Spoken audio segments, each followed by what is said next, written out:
sun, and you can see the Orion Nebula there past the sun. As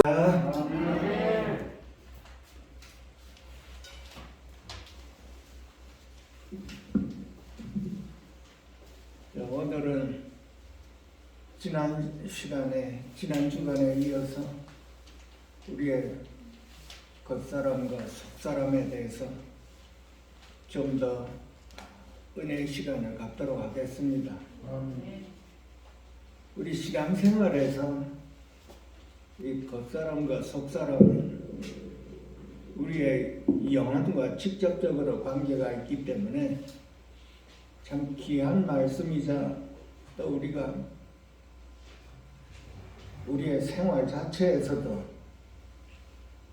이렇게 우리의 겉사람, 속사람 우리가 분명하게 깨닫고 또 우리의 삶이 주님과 함께 주님으로 인해서 하나님의 자녀와 그리스도인의 그 생활에 점점 더 주님과 함께 가까이 갈 수 있도록 우리가 말씀을 통해서 이렇게 배우고 또 하나님의 아들이라고 하면 하나님의 아들답게 우리가 이 세상에서 살아가야 할 것입니다. 그것이 하나님을 기뻐하시는 저희들입니다. 그러니 우리가 어떤 분에게는 이 겉사람, 속사람, 이 생소한 말씀이기도 하겠지만 우리 모두가 다 이걸 분명하게 배워야 되고 또 우리 마음 안에서 이루어져서 실질적으로 속사람이 강화되어서 겉사람을 다루고 우리 생활 자체 행동에서 속사람이 나올 수 있도록 축원드립니다. 아멘. 우리가 세상에 태어났을 때부터 주님을 영접할 때까지는 모두가 다 겉사람으로 살았습니다. 겉사람밖에 없었기 때문에 겉사람으로 살았는데 우리가 주님을 영접하여 거듭나기 전까지는 그 거듭남의 그 겉사람을 모르고 살았습니다. 우리가 이 겉사람이라고 하는 것은 창세기의 에덴 동산에서부터 시작이 되었습니다. 에덴 동산에서 하나님께서 먹지 말라고 하는 그 선악과를 먹음으로 인해서 하나님과 교통하는 그 속사람의 그 생명이 죄로 인해 죽어버렸습니다. 그래서 아담과 하와는 에덴 동산에서 쫓겨나서 속사람 없이 하나님 없이 자신으로 인해서 살아가게 된 것입니다. 그것이 겉사람입니다. 그 겉사람 안에 처음에는 그 죄가 들어가 있지 않았지만은 불순종함으로 인해서 뱀의 꼬임을 받아가지고 사단이 그 죄가 사람 안으로 들어와 속사람이 죽고 겉사람 안에 죄가 들어가 있어서 그 죄와 함께 살아온 저와 여러분들입니다. 주님을 영접하지 못한 분들은 아직도 그 겉사람이라고 하는 거기에서 죄와 함께 살고 있는 것입니다. 죄와 함께 살고 있어서 죄인이라고 하는 것이죠. 주님을 영접지 못한 사람들도 내가 겉사람의 안에서 살고 내가 죄인이라는 걸 모르고 살고 있습니다. 그러나 주님을 영접한 저와 여러분은 분명하게 알아야 되지요. 주님을 영접한 사람은 거듭난 영 안에 하나님의 영이 와 계신 것이 그것이 속사람입니다. 그래서 그 속사람이 하나님의 영, 우리의 영과 합해져 있습니다. 우리 깊은 영 안에. 우리는 주님을 영접했을 때 이 영이라는 관념이 참 생소했습니다. 왜 겉사람으로 안에서 죄와 함께 살았기 때문에 이 영과 하나님의 영이라는 것에 대해서 모든 사람들이 다 생소하게 생각하고 있고, 세상에서는 우리가 영혼이라는 말은 많이 들었지만 전부가 다 막연하게 알고 있는 것이 그 영혼입니다. 영혼이라고 하는 것은 우리 속사람이 생성되면서부터 죽었던 그 영이 하나님의 영으로 되살아나 하나님과 하나가 되어 있는 그 속에 속사람이라고 하는 거예요. 그래서 속사람이 생성되고부터는 우리가 여태까지 살아온 그 상태를 겉사람이라고 하는 거예요.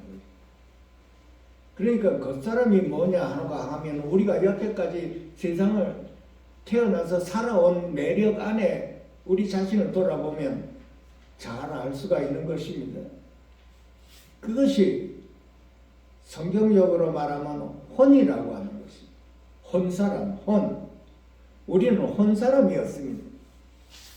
겉사람이자 혼사람이고 타락한 혼이었습니다.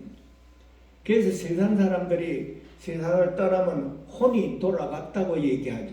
저도 혼이 돌아갔습니다. 죽었다는 얘기죠. 주님을 영접한 저와 여러분 깊은 속에 죽었던 영이 되살아나 하나님의 영과 합해 있어서 이제 우리는 기도할 수가 있고 찬송을 부를 수가 있고 예배를 드릴 수가 있는 것입니다. 또한 내가 죄인임을 깨닫고 하나님 앞에 우리가 기도하며 눈물 뿌려 회개 기도하고 하지요. 말씀도 읽고. 그런데 문제는 우리 겉사람이 아직까지도 우리를 지배하고 있기 때문에 그 문제가 되는 것이. 무슨 문제냐 하면 나는 주님께 기도하고 말씀 읽고 말씀대로 살고 싶어 하고 하늘나라를 그리워하며 어떻게 하면 좀 더 내가 하나님과 가까이 갈 수 있을까 하고 이 영혼이 우리 속사람 안에서 가득 차는데, 반면에 우리 생활에는 그 속사람으로 살지를 못하고 겉사람으로 살기 때문에 그랬어요. 겉사람은 타락한 혼입니다. 우리가 여태까지 타락한 혼 안에서 살아왔습니다. 우리가 생각도 타락되었고 감정도 타락되었고 의지도 타락되었어. 그 타락된 그 본성 안에 죄와 함께 죄에 이끌려서 죄 짓는지도 모르고 죄를 짓고 살아온 저와 여러분이, 그 본성이 우리 겉사람이라 돼서 생활하는데 우리가 겉사람으로 자꾸 살고 있는, 속사람으로 우리가 살아야 되는데 주님과 함께 우리가 살아가야 하는 이 세상인데 그것으로 살지를 못하고 겉사람으로 우리가 계속 살아왔습니다. 또한 죄도 짓습니다. 그 사람은 예수를 믿어도 죄 짓습니다. 죄가 육신 안에 그 안에 해서 죄와 함께 우리가 계속 죄를 짓고 삽니다. 거짓말도 하고 다투기도 하고 사기도 치고 훔치기도 하고 이혼도 하고 때리기도 하고 모든 온갖 죄를 다 짓고 삽니다. 우리가 세상 사람과 똑같이 살고 있어요. 다만 하나 다른 거는 우리 속 안에 주님의 와 계시다는 것 하나 다릅니다. 그래서 하나님께서는 우리에게 이 겉사람을 다뤄야 하나님의 영광이 사람에게서 나타나게 되어 있는 것입니다. 겉사람이 해결되어야 우리가 속사람과 함께 말씀을 즐겨하고 주님을 기뻐하면서 그 생활 자체가 변화된 그 삶을 살 수가 있는데, 이 겉사람이 변화되지가 않고 도대체 속사람에게 주님에게 순종을 안 하고 겉사람대로 살기 때문에 문제가 이렇게 일어나는 것입니다. 그래서 오늘은 이 겉사람에 대해서 좀 더 우리가 알아보고 겉사람이 어떻게 해서 우리가 이거 해결을 받을 수가 있는가. 이 해결책이 저와 여러분 일생 동안 따라다닙니다. 이걸 내가 알고 내가 깨달았다고 해서 해결되는 문제가 아니고 우리가 하루하루 우리의 삶이 이 겉사람을 다루는 이 삶에서 속사람으로 인하여 겉사람을 지배하면서 주님과 함께 용서할 수도 있고 사랑할 수도 있고 이 주님의 능력이 이 겉사람을 파쇄하면서 나타나는 것입니다. 우리가 옆에 사람을 사랑한다, 용서한다. 속사람은 알고 있지만 겉사람이 꽉 누르고 있기 때문에 그 용서하고 사랑한다는 그 말과 행동이 안 나오게 되는 것입니다. 예수를 믿고 거듭나서 주님을 사모하는데도 불구하고 용서가 안 나오고 원수 맺고 미워하고 하나님이 기뻐 안 하시는 그런 마음입니다. 우리의 겉사람이. 그래서 하나님이 기뻐하시는 우리의 속을 겉사람이 날로 후패되고 우리 속사람이 날로 증가해서 새롭게 되어서 실질적으로 옆에 사람을 용서하고 실질적으로 말과 행동이 같이 나갈 수 있도록 하는 것이 그것이 하나님의 자녀요 그리스도인의 생활인 것입니다. 우리 겉사람은 우리가 속사람은 하나님 중심으로 사는데 겉사람은 내 자신 안에서 살아가고 있습니다. 왜냐하면 겉사람 안에는 하나님께 불순종하며 순종하는 것이 없기 때문에 그렇습니다. 내 자아가 내 자신이 나의 왕이 되는 것입니다. 내 자신 안에 주님이 주인이셔야 되는데 내가 내 자신이 주인인 것입니다. 그래서 내 마음대로 결정하고 내 마음대로 살아가는 것이 겉사람입니다. 하나님의 필요가 없어져 버렸습니다. 겉사람 안에서.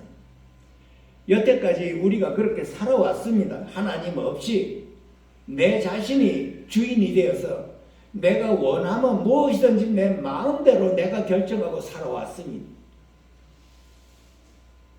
그래서 사단의 그 꼬임이 창세기에서 에덴 동산에서 선악과를 먹으면 하나님과 같이 된다고 이렇게 그 꼬임을 받았기 때문에 그 꼬임이 내 안에 들어와서 내가 이제는 하나님인 것입니다. 내 자신이. 내 자아가 나의 주인이 되어버린 것입니다. 그래서 내가 내 마음대로 사는 것입니다. 누구의 제재를 받지 않고 내 마음대로 사는 것입니다. 내가 왕입니다. 너도 왕이고 나도 왕이 돼서 서로가 부대끼면 서로가 싸우지요. 자아가 형성이 되어버린 것입니다. 자아가 왕이 된 것입니다. 나의 왕. 나의 왕이요 나의 주인이 하나님으로 우리가 속사람에서 찬양을 하는데도 불구하고 우리의 생활은 내가 하는 것입니다. 주님이 하는 것이 아니라. 이것을 분명하게 차이가 나는 걸 봐야 되는 것입니다. 우리가 속사람으로 예배를 드리고 찬양을 부를 때 하나님께 영광을 모든 영광을 돌리는데도 불구하고 우리의 생활은 내 자신이 영광을 받아버리는 것입니다. 내가 살아가는 것입니다. 우리가 서로가 내 자신의 자아가 살아가면 어떻게 돼? 부대끼죠, 여러분. 자꾸 싸우죠. 다투고 싸우는 것입니다. 그 자아가 내 주장이 더 센 것입니다. 자아와 자아에 부대끼는 것입니다. 그렇다면 그 자아는 뭔가요? 그 자아가 사단 안에 있는 것입니다, 여러분. 이거 분명하게 알아야 됩니다. 왜 다투냐?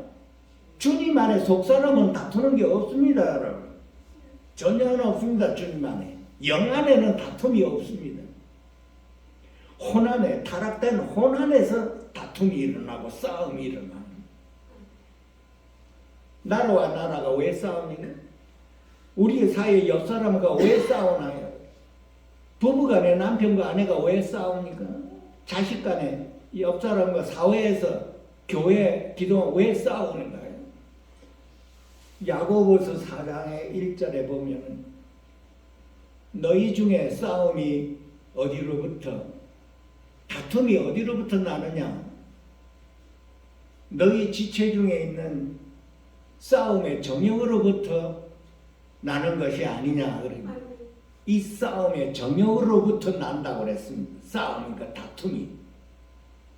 그 싸움의 정욕으로부터 나는 그 말씀이 우리 안에 있는 자아입니다, 여러분.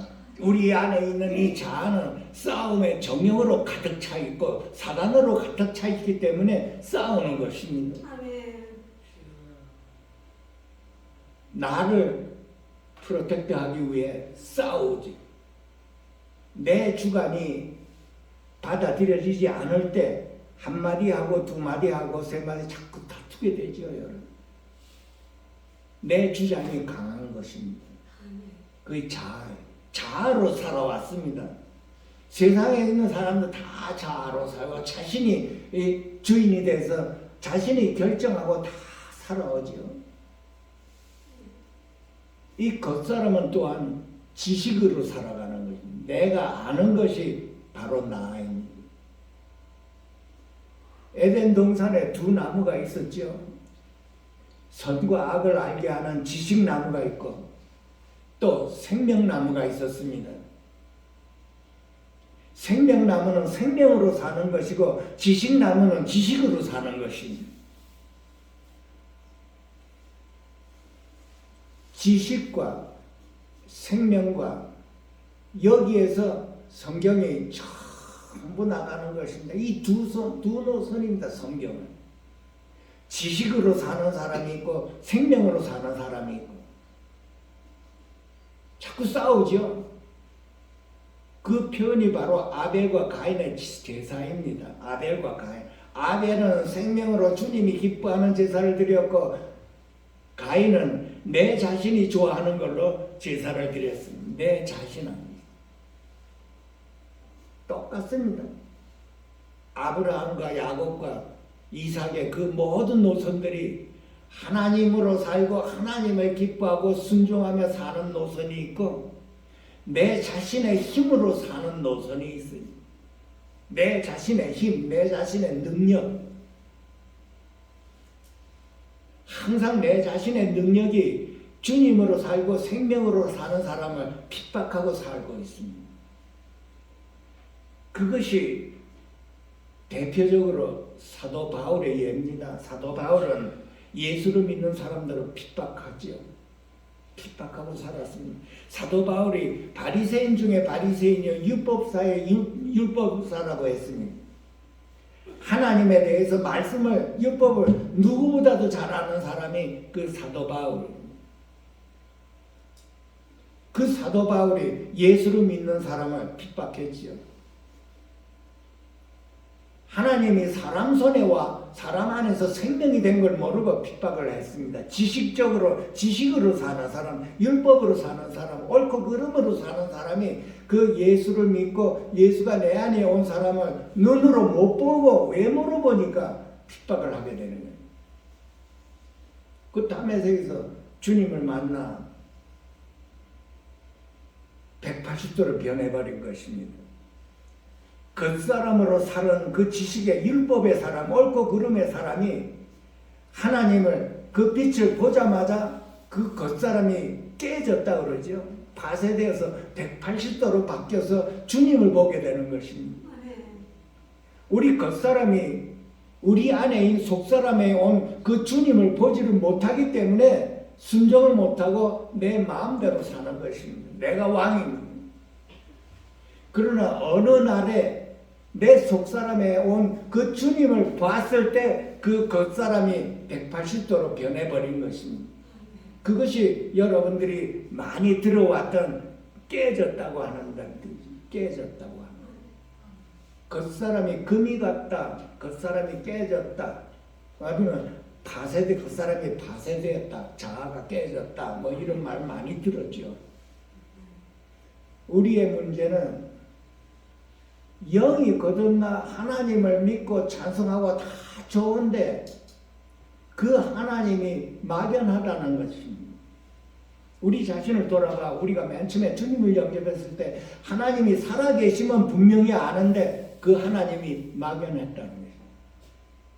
그래서 나는 하나님이 살아계심을 알고 믿고 찬송을 부르고 다 하는데 생활은 내 자신이 하는 것입니다.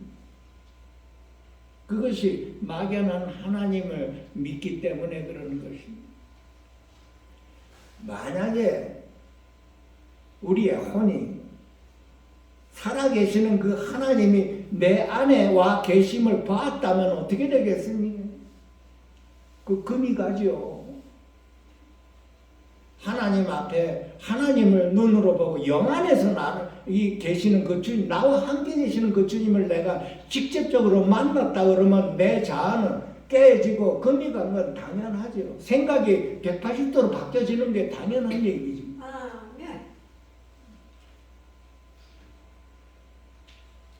우리가 막연하기 때문에 영이라는 이 영과 혼 안에서 이 혼은 우리가 이렇게 배워서 알겠지만 영이라는 그 관념이 그렇게 막연해서 문제가 생기는 것이죠.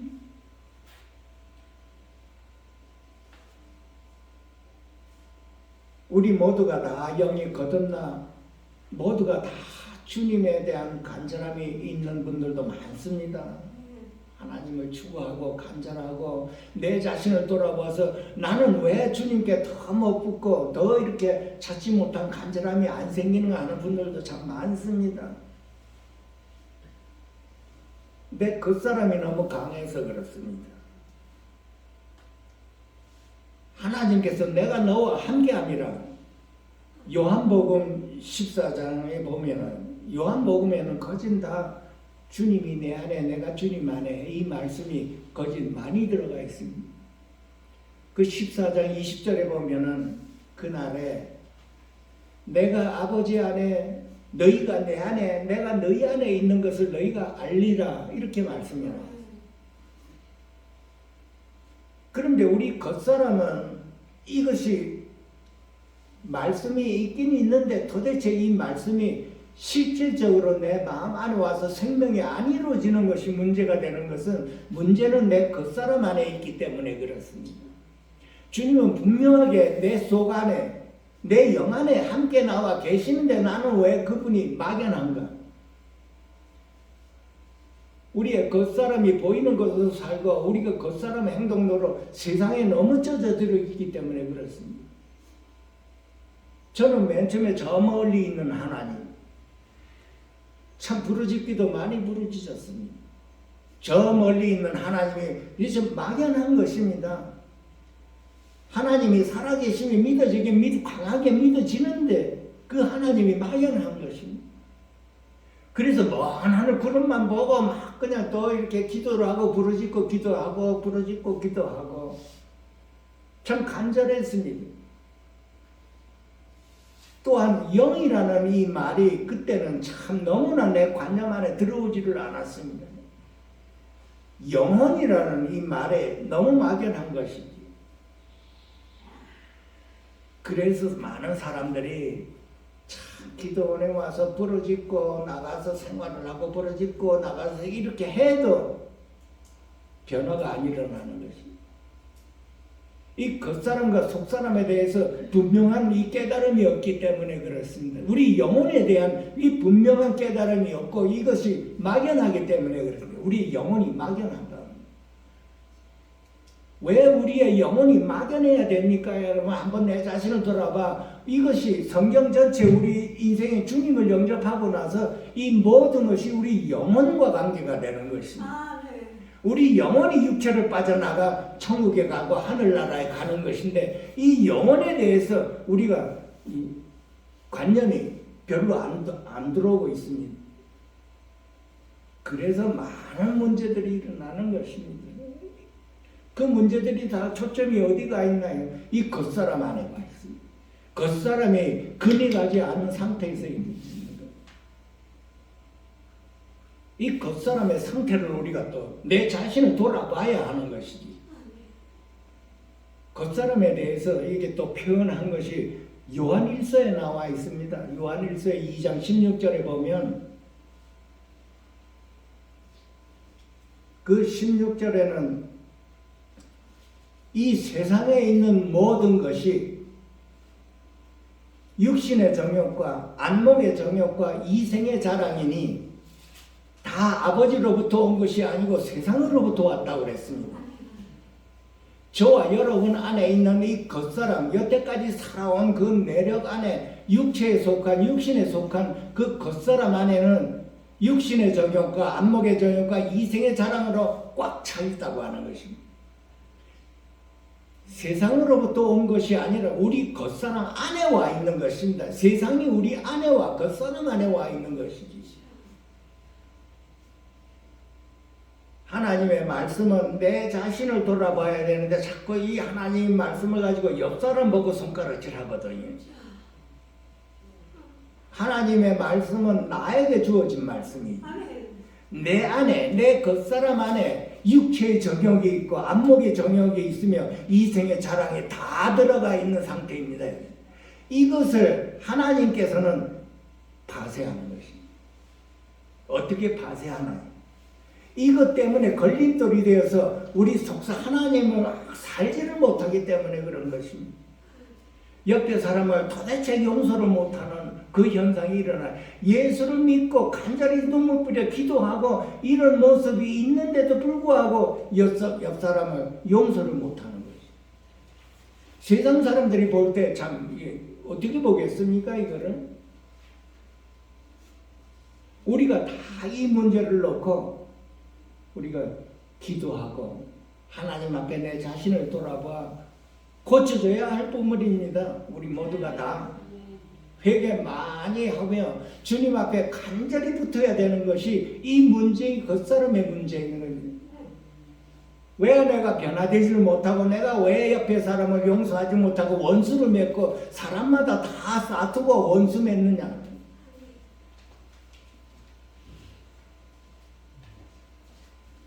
우리 겉사람을 다루는 것은 성경에 보면 몇 가지가 있습니다. 그 첫째, 우리가 알아야 될 것은 나에게 일어나는 고난과 환난, 나에게 일어나는 그 어떠한 환경, 나에게 일어나는 그 어떠한 사람이 내 앞에 있어서 나를 괴롭힌다 하더라도 이것을 하나님의 손길로 받아들여야 되는 것입니다. 하나님께서 나를 사랑하사 나의 겉사람, 나의 자아를 다루기 위한 하나님의 귀한 손길로 받아들여야 되는 것입니다. 이 자세가 안 돼 있습니다. 우리에게는 이런 고난과 환난이 왔을 때 그저 우연히 그 고난과 환난을 해결하려고만 했지 이것이 나를 위한 하나님의 손길이라고 안 받아들여지는 거예요. 이제는 우리 마음 자체가 바뀌어져야 되는 것입니다. 이것이 받아들여질 때까지 고난과 환난이 우리에게 임하는 겁니다. 우리가 여태까지 고난과 환난을 받고 자라온 그 내력을 뒤돌아보면 고난과 환난, 고난과 이 해결이 될 때까지 오는 것입니다. 하나님의 손길은 전능한 손길이요 주권자입니다, 여러분. 그 하나님의 손길을 우리가 부인할 수가 없고 밀어낼 수가 없는 것입니다. 왜냐하면 그분은 죽은 자를 살리는 전지하고 전능한 하나님이기 때문에 그렇습니다. 그리고 그 하나님은 나를 가장 잘 알고 계시다고 그랬습니다. 역시 그분이 내 안에서, 속사람 안에서 그분이 나를 알고 계시기 때문에 나를 가장 잘 아는 분이 하나님이십니다. 우리는 고난과 환난이 왔을 때 우리는 어떻게 대처했나요? 우리 자신을 보면 잘 알 겁니다. 그 고난과 환난을 자꾸 해결하려고 만들었죠. 그래서 어느 순간에 내 힘으로는 내가 내 힘으로 내 능력으로 여태까지 살아왔지만 도대체 내 힘으로 이것을 해결할 방법이 없다. 이것은 하나님의 손길입니다. 이거를 우리가 반드시 알아야 되는 것입니다. 왜냐하면 하나님이 살아계시고 우리 안에도 와 계시기 때문에 나를 가장 잘 알고 나를 가장 사랑하시는 분이 나로 하여금 그 겉사람을 다루어 하나님의 형상으로 만들기 위한 것입니다. 이 진리를 우리가 똑바로 봐야 되는 것입니다. 이 진리를 못 보면 변화되는 길이 없고 고난의 고난, 시련의 시련, 어떤 때는 몸에 질병까지 갔다 와 그저 길이 막다른 길에 와 있는 것입니다. 그때 내 자신을 돌아보고 이거는 내 힘으로는 도대체 해결할 방법이 없다 할 때 그때 두 손 들고 하나님을 바라보게 되는 것입니다. 그럴 때 내 자아가 금이 가기 시작하는 거예요. 내 힘으로 해결할 수 없는 그 지경에까지 갔을 때 내 자아의 능력이 한계가 되어 있구나 하는 것을 보게 되고 하나님 앞에 엎드리게 되는 것입니다. 물론 그 지경에까지 가본 분도 계시고 안 가본 분도 계시겠지만은 이것이 하나님께서 우리에게 향한 귀한 뜻입니다. 시편 31편에 보면은 나의 앞날이 주의 손에 있사오니 이렇게 말씀했습니다. 내 인생의 주의 것이라는 것입니다. 나를 가장 잘 아는 그 하나님께서 나를 향해 너는 내 것이다 이렇게 말을 하는 것입니다. 그러면 우리의 대답은 뭡니까? 이 고난과 환난을 겪어낸 사람은 나는 주의 것입니다 하고 이렇게 대답이 나오는 것입니다. 여러분 말씀 들어봤죠? 너는 내 것이다 하고 하나님께서 다 말씀하셨죠? 예. 그러면 여러분은 이 고난과 환난을 다 겪고 막다른 골목에 왔을 때 그 체험을 했을 때 어떤 대답이 나와요?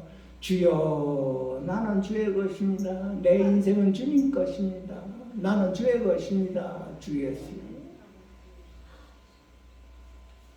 그것이 고난과 환난을 겪어낸 사람이요 자아가 깨진 사람이고 자아가 후패된 사람의 대답입니다. 그래서 우리는 매일매일 어떻게 해야 돼? 나는 주의 것입니다. 내 영혼은 주님의 손 안에 있습니다. 내 앞날은 주님의 손 안에 있습니다. 내 인생은 주님의 손 안에 있습니다.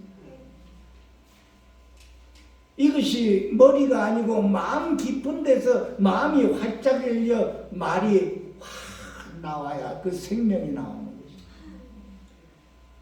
어떻게 해서 그 말이 나오게 되나요? 고난과 환난과 막다른 골목에서 길이 없었을 때 그 말이 나오는 것입니다. 그것이 우리 피조물입니다. 우리의 능력과 우리의 힘과 우리의 모든 지식과 재능은 그렇게 한계가 되어 있는 내 자신을 볼 수가 있는 것입니다. 우리 인생에서 나라서는 도대체 아무것도 할 수가 없나이다 하고 내 자신을 볼 때 그때 나는 내 속에 계시는 그 주님을 볼 수가 있는 것입니다. 내 자아가 한 수 물러나는 것입니다. 내 자아가 왕이었는데 그 주님의 그 손길을 보고 그 자아가 금이 가서 한 발 물러서는 것입니다. 그랬을 때 우리의 생각이 어떻게 돼? 타락된 우리의 생각, 강한 우리의 생각이 바뀌어져 버립니다. 아, 하나님이시로구나. 내가 아니고 하나님이로구나. 생각이 바뀌지요.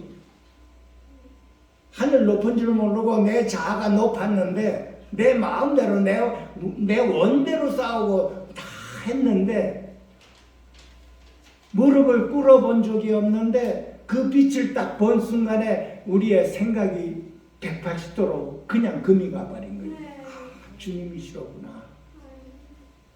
살아계시군구나. 막연하게 봤던 그 주님이 실질적으로 살아계시고 그분이 밖에도 계시고 내 안에도 계시는구나. 그때 금이 가고 바뀌게 됩니다. 내 의지가 바뀌게 돼서 속사람에게 주님에게 그 말씀을 받아 순종할 수가 있게 되는 것입니다. 사도행전에 보면 사도 바울이 그 로마 총독 앞에서 심판을 받을 때 일입니다. 여러분들이 잘 아시겠지만은 그 로마 총독 베수도라고 하는 총독이 사도 바울에게 너는 미쳤다. 내 많은 지식이 너를 미치게 만들었다. 그 사도 바울의 대답이 내가 미친 게 아니라 참되고 정신을 차린 것입니다. 정신이 차렸다는 거예요.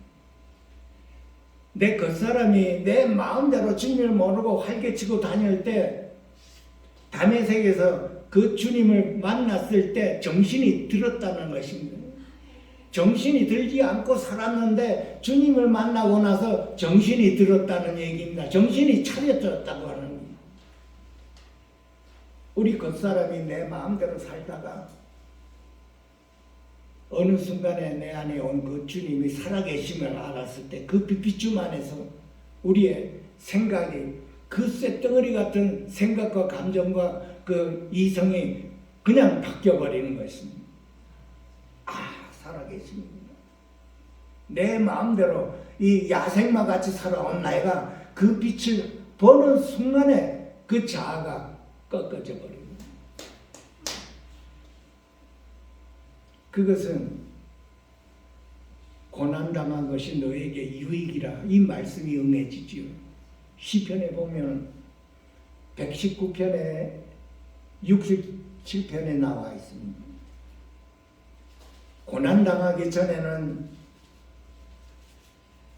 내 뜻으로 살았다고 하는 것입니다. 이제는 주의 말씀을 순종하나이다. 그리고 또한 고난당한 것이 내게 유익이라. 주의 율법을 이제 배우게 되었다고 하는 것입니다. 이 내 겉사람이 깨어지고 보니까 이제 내 속에 있는 주님의 말씀과 주님의 율법을 배우게 됐다는 뜻입니다. 하나님께서는 이렇게 우리에게 역사하셔서 우리의 겉사람을 후패하게 만드는 것입니다. 우리 겉사람이 왜 후패되어야만 하는가 잘 아시지요? 그리스도인에게서 도대체가 주님의 형상이 안 나타나기 때문에 그렇습니다. 우리가 변화되지가 않아서 그러는 것입니다. 왜 변화가 안 되느냐? 왜 이 겉사람이 강하기 때문에 이거를 잘 못 보기 때문에 우리가 항상 탄식하고 한탄하고 있는 것입니다.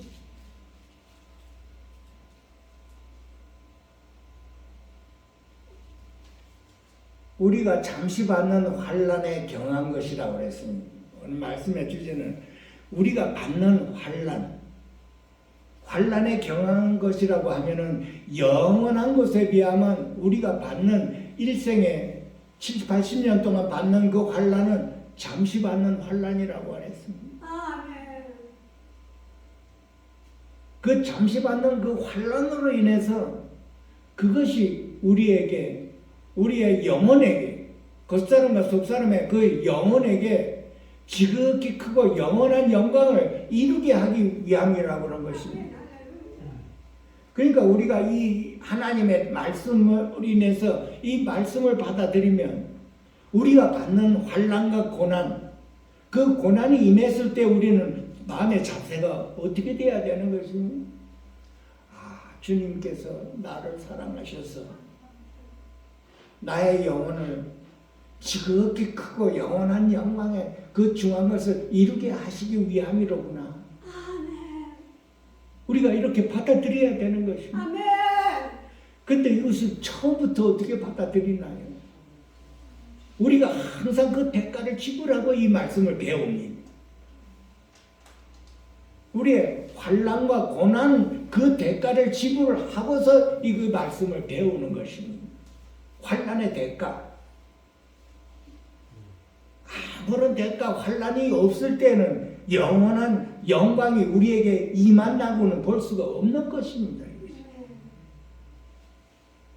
반드시 우리에게 지극히 크고 영원한 영광이 임해지려면 반드시 그 환난을 겪어야 된다는 뜻입니다.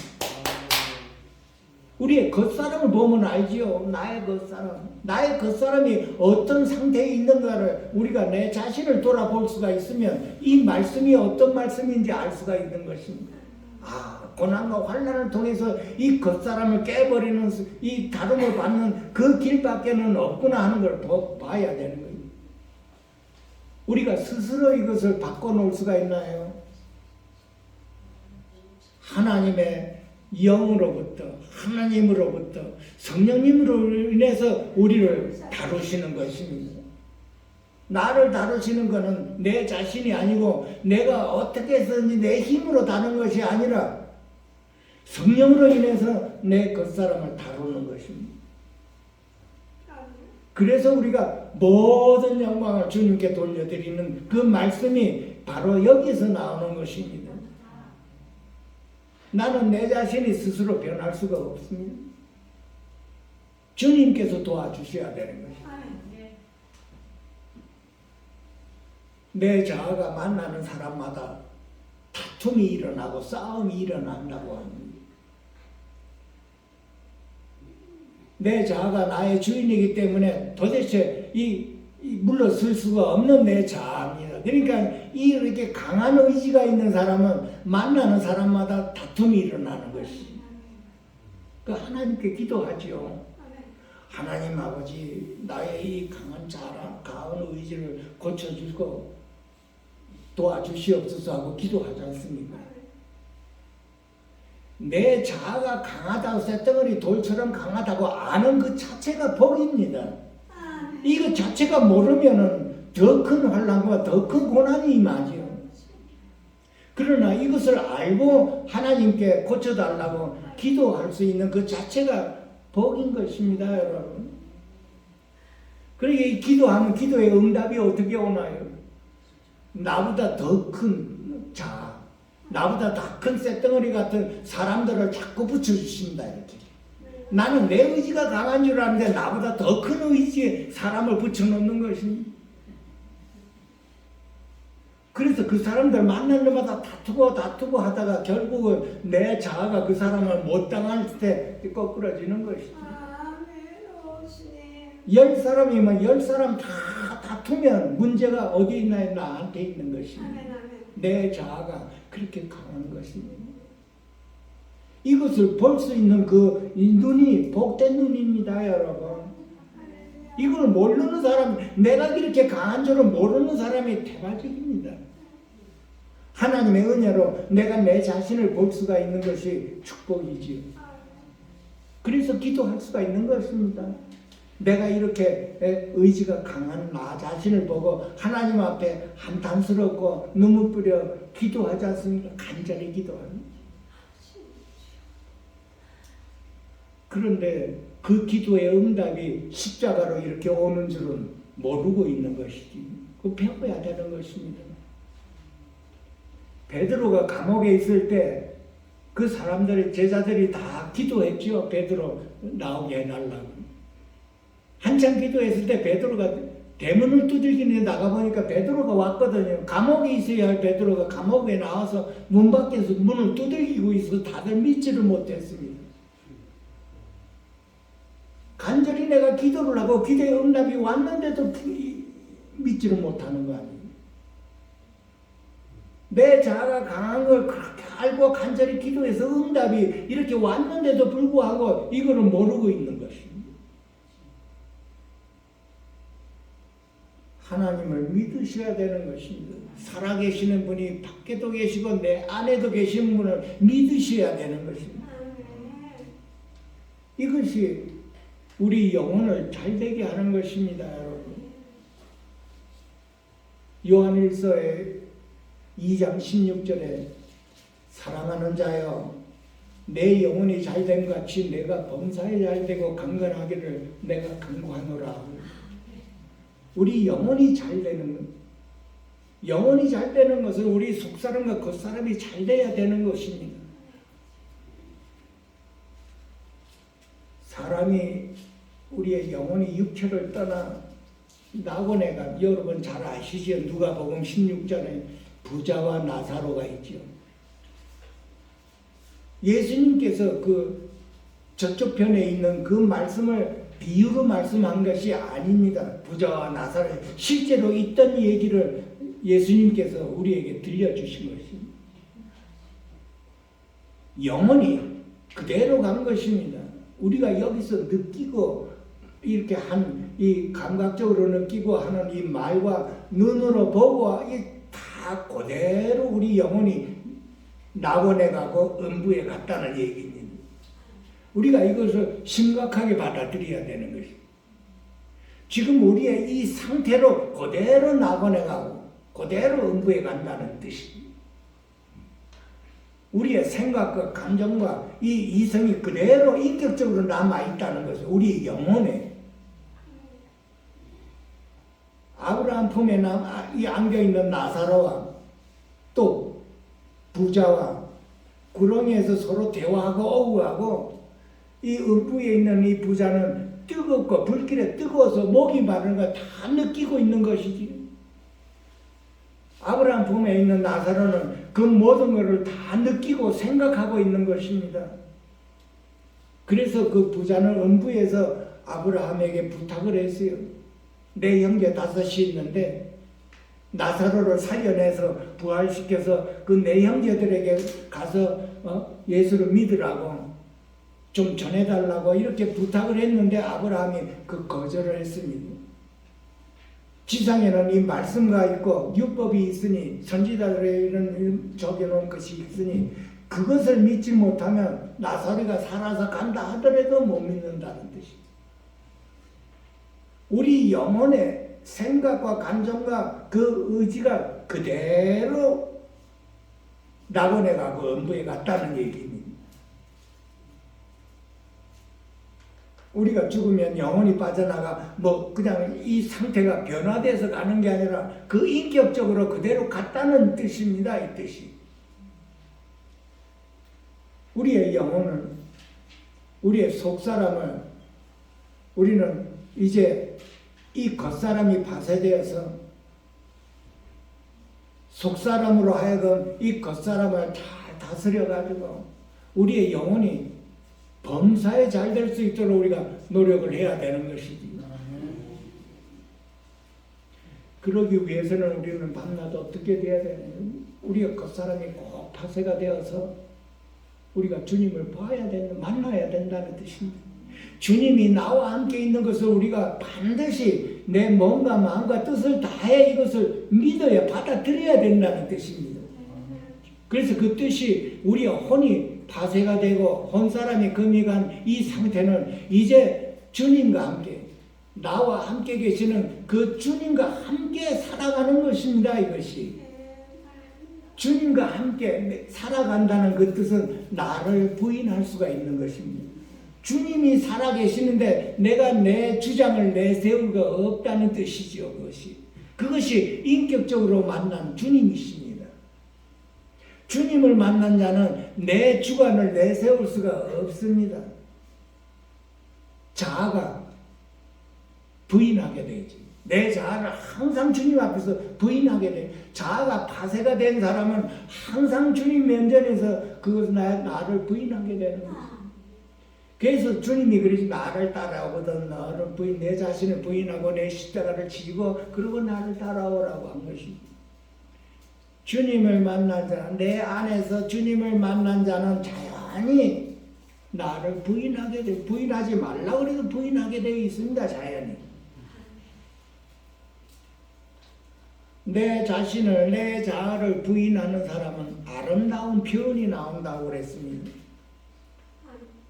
고린도후서의 6장에 보게 되면은 그 아름답게 보이는 그 말씀이 나와 있습니다. 무명한 자 같으나 유명한 자요. 가난한 자 같으나 많은 사람을 부여하게 하고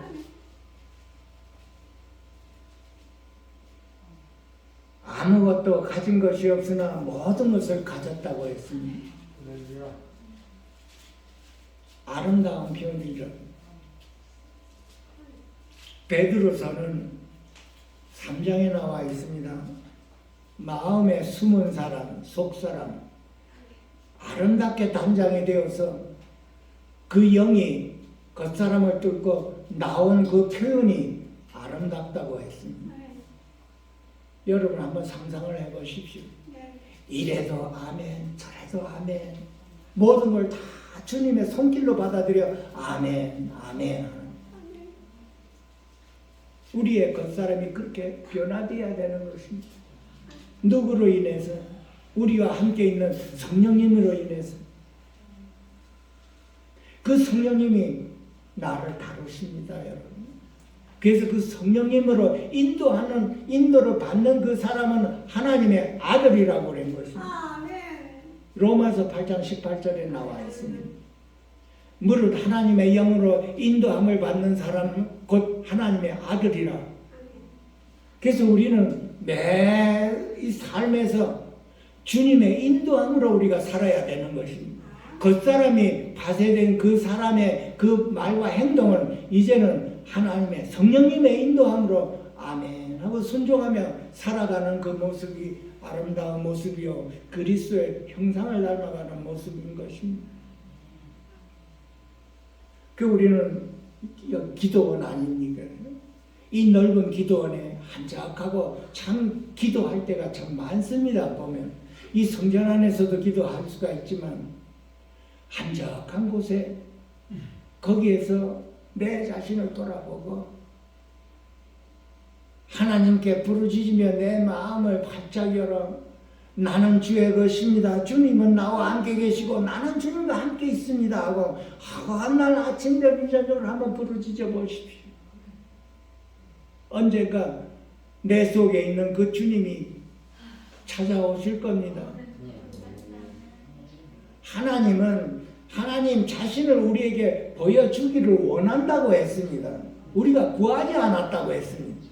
우리가 구해도 간절하게 구하지 않았다고 그랬습니다.